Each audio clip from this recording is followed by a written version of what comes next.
Bueno, pues muy buenos días. Tengan ustedes, siempre un placer estar aquí en mi alma mater, el ITAM. Saludo al rector Alejandro, al presidente vigente y presidente electa de la asociación. Entonces, bueno, pues es un gusto poder tener esta conversación con ustedes. Como el secretario de Hacienda pues ya les dio realmente una parte muy, digamos, yo diría que el escenario de fondo, ¿no? Digamos, el escenario más completo de la economía mexicana. Yo me voy a concentrar en pues la materia propia del Banco de México, que es el abatimiento de la inflación. Como ustedes saben, el Banco de México, como institución autónoma, tiene un mandato que indica que la prioridad de esta institución es precisamente mantener una inflación baja y estable, ¿no? Y bueno, pues realmente nosotros hemos avanzado bastante en este proceso, en varias dimensiones, y es un poco lo que les quiero mostrar pues en esta presentación, ¿no? Una parte muy importante es que el Banco de México busca, si bien es cierto que nuestro mandato exclusivo y prioritario es abatir la inflación, pues el Banco de México trata de llevar a cabo esta función y cumplir con este objetivo de la manera más eficiente posible. ¿Y por qué usamos ese calificativo eficiente? Bueno, pues porque debe de darse al menor costo en términos de actividad económica. Entonces, para eso realmente lo que se necesita es que se esté, por decirlo así, bien arraigada el proceso de estabilización de precios. Y yo creo que ya estamos ahí, si no es que muy cerca. Obviamente esto toma tiempo, hay que ir adquiriendo esa credibilidad y yo creo que con los hechos se ha venido adquiriendo esa credibilidad. Y eso pues se ha mostrado no únicamente en el hecho de que la inflación ha bajado en su nivel, pero también se ha reducido la volatilidad misma de la inflación y la persistencia de la misma. Por otro lado, como bien sabemos, pues muchas de las decisiones en economía se toman con base en expectativas. Entonces también es muy importante tener expectativas bien ancladas y sobre todo desde nuestro punto de vista cerca de, o si no, en el nivel en el cual el Banco de México ha anunciado que es nuestro objetivo, que es una inflación de 3% más menos 1%, ¿no? Por otro lado, también en la medida en que se va adquiriendo esa credibilidad, pues las primas de riesgo que están implícitas en las tasas de interés pues deben de ir abatiéndose de tal manera que precisamente la inflación más baja y estable pues beneficie más a la economía a través de un canal primordial que es el nivel de las tasas de interés y no nada más en el corto plazo, tasas de corto plazo, sino tasas de largo plazo, porque realmente pues las tasas que más influyen sobre el crecimiento económico son las de mediano y largo plazo. Entonces, de hecho, también es importante que se vayan desarrollando los mercados financieros de mediano y largo plazo. Y por otro lado, también es muy importante que la economía tenga la capacidad de enfrentar cambios en precios relativos sin que esos cambios induzcan o contaminen el proceso de formación de precios en toda la economía. Sabemos bien que la inflación pues, es un incremento generalizado y sostenido de los precios. Ahora, es natural que en economía en todo momento haya cambios en precios relativos. Hay mercados muy específicos, esos se tienen que ajustar y si por razones específicas de algunos mercados tienen que cambiarse esos precios relativos, se tiene que poder hacer sin que eso alimente un proceso de dinámica de inflación. Hay algunos precios relativos que son muy importantes, por ejemplo, de alimentos, por ejemplo, el de los energéticos. También un precio relativo muy importante es el tipo de cambio, que es el precio relativo entre la moneda nacional y la moneda extranjera. Entonces, lo que es importante es que esos precios relativos puedan jugar su papel equilibrador, que mejoren la asignación de recursos y que generen mayor bienestar sin que se transmitan a presiones inflacionarias.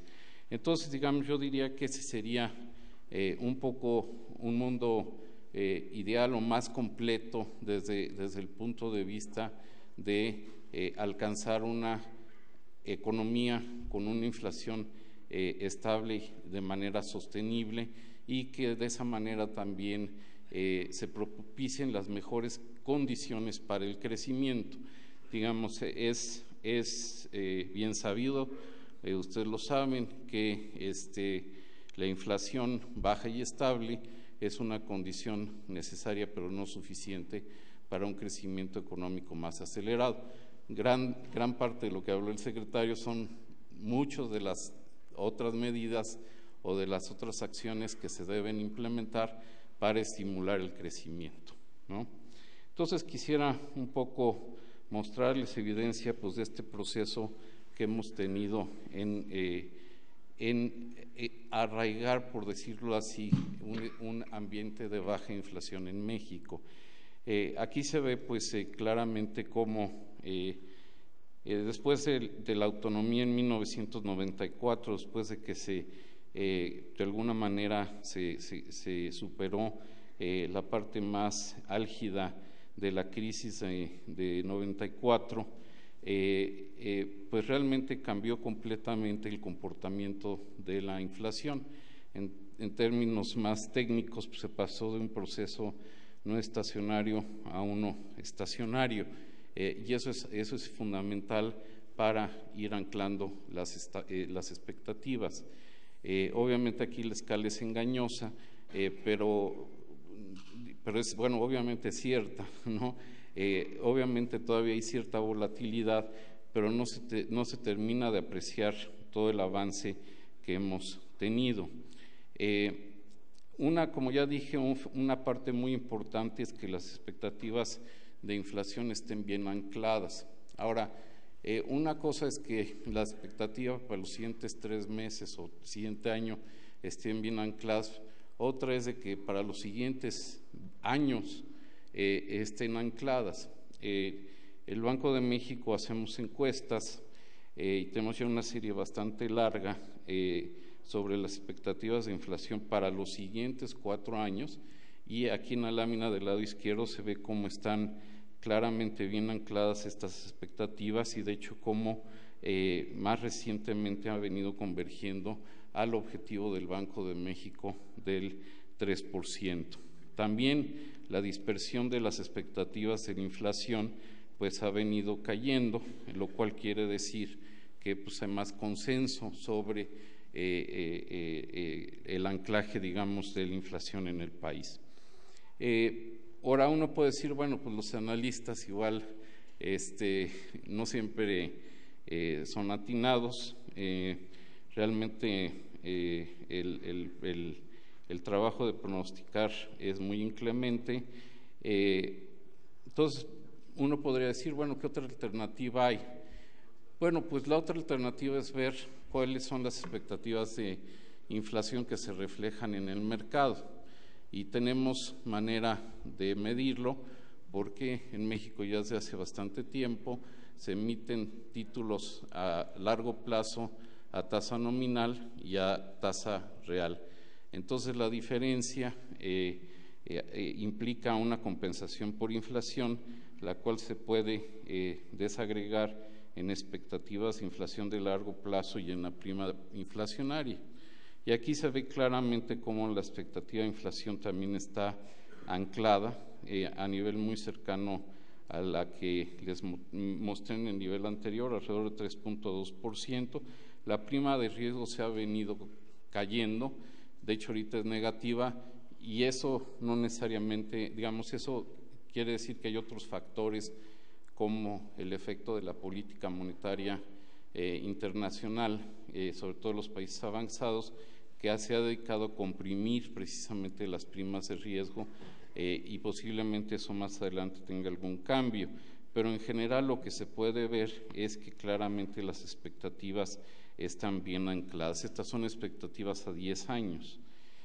El otro tema importante, como ya dije, es de que la inflación se pueda mantener relativamente constante a pesar de los cambios en precios relativos.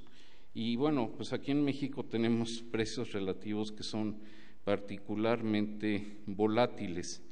Por ejemplo, un componente muy importante que son los productos agropecuarios, pues tienen una volatilidad impresionante. Eso se ve en la lámina del lado derecho, en la gráfica del lado derecho se ve esa gran volatilidad de los precios agropecuarios, y a pesar de eso, pues la inflación se mantiene relativamente bien comportada, y eso obviamente también se demuestra en la lámina del lado izquierdo, nada más en la parte del lado derecho como que se hace un zoom. Y lo mismo se puede decir de otro precio relativo muy importante, que es el tipo de cambio, ¿no? Aquí se ve como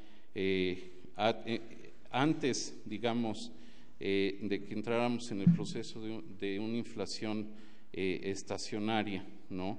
La correlación entre la inflación y el tipo de cambio pues era prácticamente de 1, ¿no?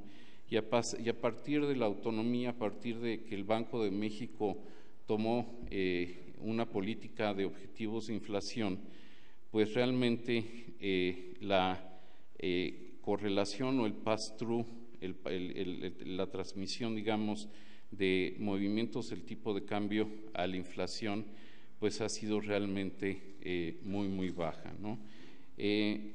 Esto se debe pues fundamentalmente a que se ha logrado a través de la autonomía, pues realmente primero tener una institución dentro del Estado que esté completamente abocada a mantener una inflación baja y estable. Y para eso la clave, y eso es una receta muy fácil de decirla, pero muy difícil de implementarla, pero México tomó acertadamente ese paso, es prohibirle al Banco de México darle crédito al gobierno federal, ¿no? Realmente ese es el valor de la autonomía, y eso era lo que pues obviamente le daba una dominancia fiscal al proceso inflacionario, ¿no?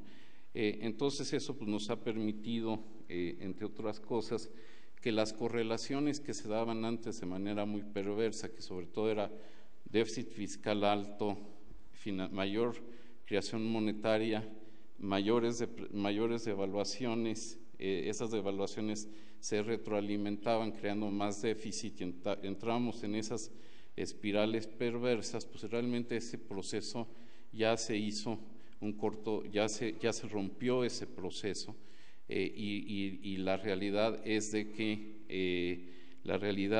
ya la inflación pues está más que nada respondiendo a factores monetarios internos. Obviamente también hay influencia de factores externos. Para eso se usa la política monetaria, para tratar de neutralizar esos factores, y ciertamente pues el gran reto que tiene el Banco de México hoy en día es precisamente pues cómo lidiar con esos factores externos que están afectando todo el sector nominal de la economía mexicana. Ahora, ¿por qué es importante la estabilidad de precios? Bueno, ya lo dije que en términos generales, pues porque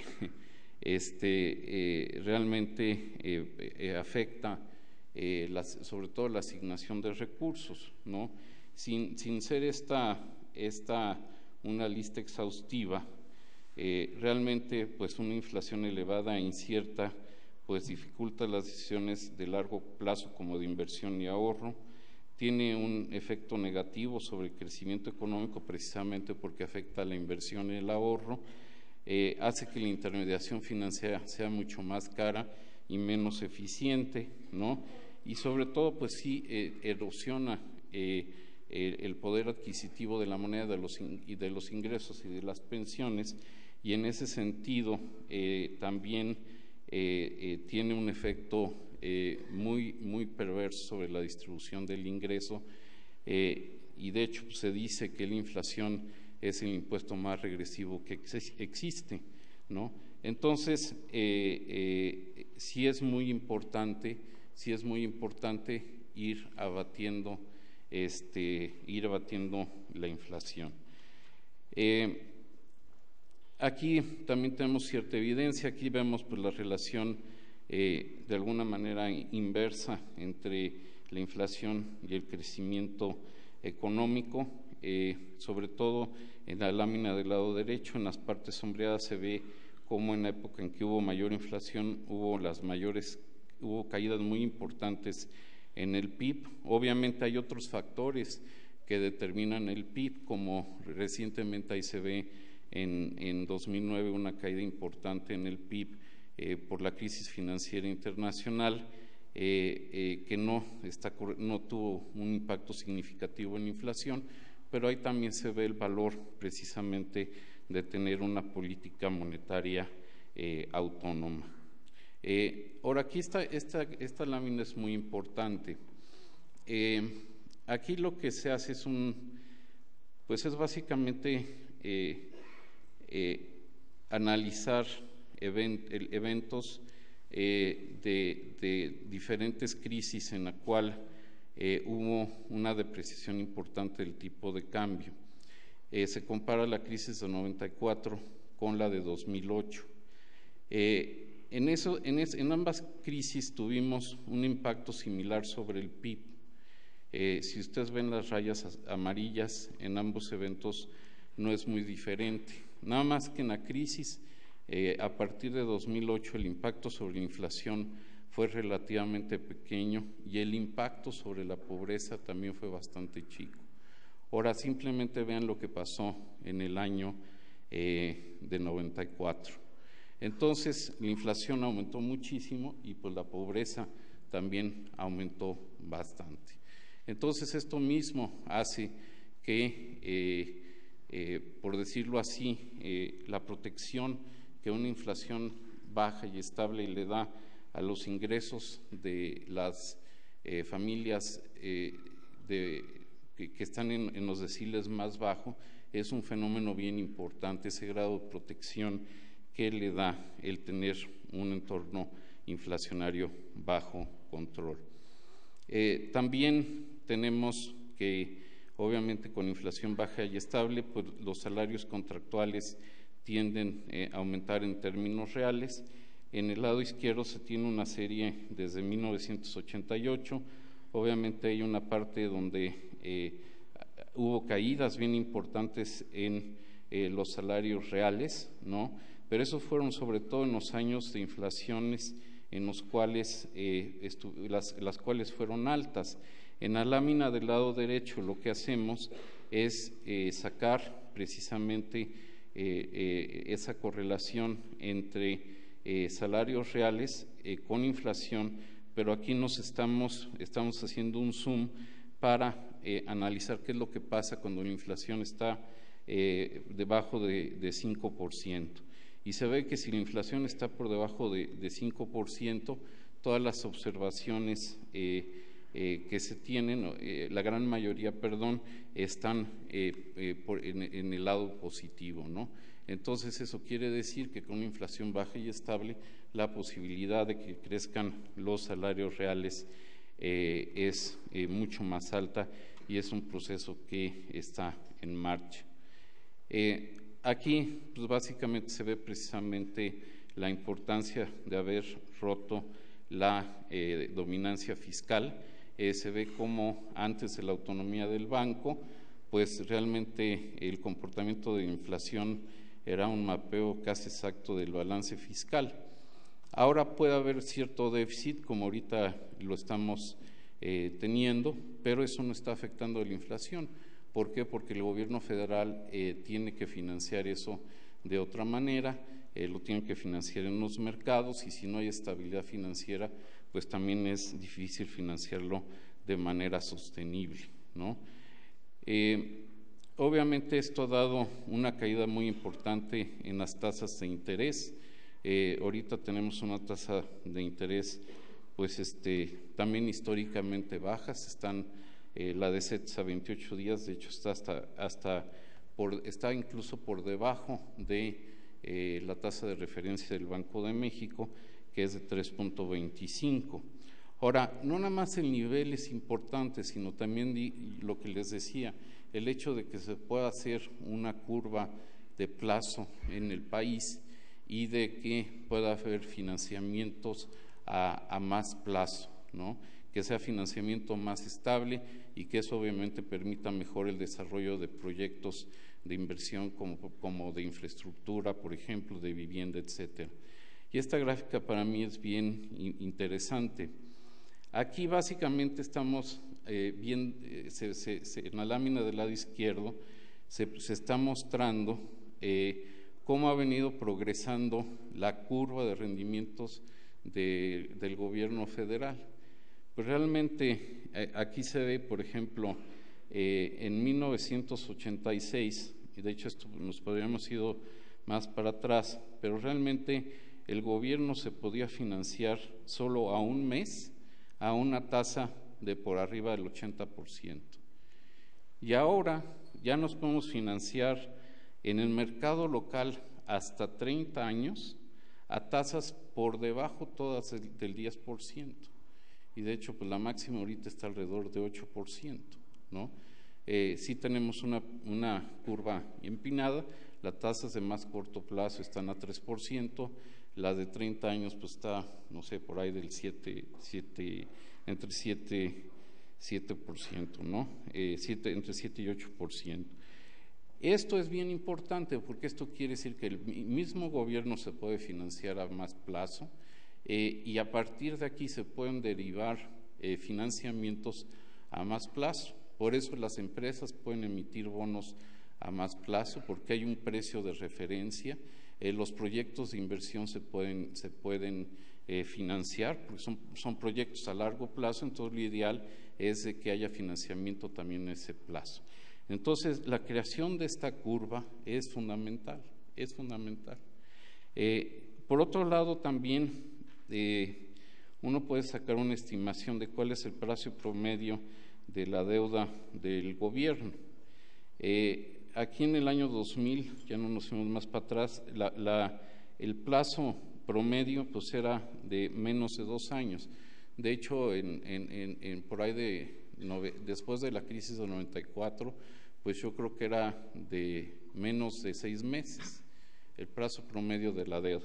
Ahorita el plazo promedio de la deuda del gobierno federal es de 8 años, ¿no? Entonces también lo que le ayuda es al gobierno es aprovechar las tasas bajas, ¿no? Amarrar bajos costos de financiamiento, ¿no? Y de esa manera pues tener mucho mayor estabilidad financiera. Si bien es cierto que en México pues todavía nos falta mucho por avanzar en términos de la penetración del financiamiento al sector privado no financiero, pues ha venido progresando. Aquí se ve cómo ha venido creciendo tanto a las empresas y a los hogares, ¿no? Entonces, bueno, pues de esa manera también este entorno pues realmente se ha canalizado a proyectos y actividades incluso en el consumo que ayudan a estimular el crecimiento económico. Ahora, uno puede decir, bueno, ¿por qué tanta preocupación hay o cómo ha cambiado la preocupación de la gente, ¿no? Sobre el manejo de la inflación y sobre la política monetaria? Y aquí también otra vez, a través de las encuestas que hace el Banco de México, tenemos ya una serie relativamente larga en las cuales les preguntamos a analistas diferentes factores que pueden obstaculizar el crecimiento económico. Y aquí los que son realmente muchos factores, pero me gustaría destacar 3 y 4, los cuales todos están asociados con el proceso de precios nominales de la economía y de la inflación. Tenemos primero en rojo los factores relacionados de la inflación y la política monetaria, la disponibilidad de financiamiento interno, después el costo del financiamiento, el aumento en los costos salariales, etcétera. Esos son los 4 principales puntos que aquí estoy graficando. Si ustedes ven desde 1999 a la fecha, pues ya la participación que tienen son menor a 5%. O sea, hay muchos otros factores que les preocupa a los analistas que están inhibiendo el crecimiento económico. No son los factores nominales, ¿no? De hecho, si ven el de la política monetaria, pues es realmente muy pequeño, ¿no? Realmente es algún despistado ahí que existe que piensa que la política monetaria no está contribuyendo al crecimiento económico. Pero realmente, pues este es el resultado que uno quisiera, ¿no? Que la política monetaria no se convierta en un obstáculo al crecimiento económico. Ahora me gustaría hacer un comentario muy breve sobre la coyuntura, ¿no? Realmente, como seguramente ya dijo el secretario de Hacienda, pues estamos enfrentando un entorno externo muy complicado. Realmente la crisis financiera global no se ha terminado de superar. Eso ha generado mucha volatilidad en los mercados financieros. De alguna manera la crisis ha venido transitando de primero Estados Unidos a Europa, ahora algunos países emergentes, sin que plenamente se haya resuelto eso en países incluso como Estados Unidos. Entonces eso ha creado un ambiente externo complicado, ¿no? Que en el caso del país se ha reflejado en choques sobre el tipo de cambio. Sobre todo hay 3 fenómenos importantes que están afectando la volatilidad del tipo de cambio. Uno es la caída en el precio del petróleo y en general de todas las mercancías básicas. 2, el bajo crecimiento de la economía mundial. Un dato muy ilustrativo de este ambiente que estamos viviendo es que en el año 2015 fue el primer año después de 2009 en que el volumen del comercio internacional a nivel mundial cayó, ¿no? Y el tercer factor es las posturas monetarias disparejas que se están siguiendo ahorita, y muy en particular el hecho de que la Reserva Federal ha empezado a contraer su política monetaria, ¿no?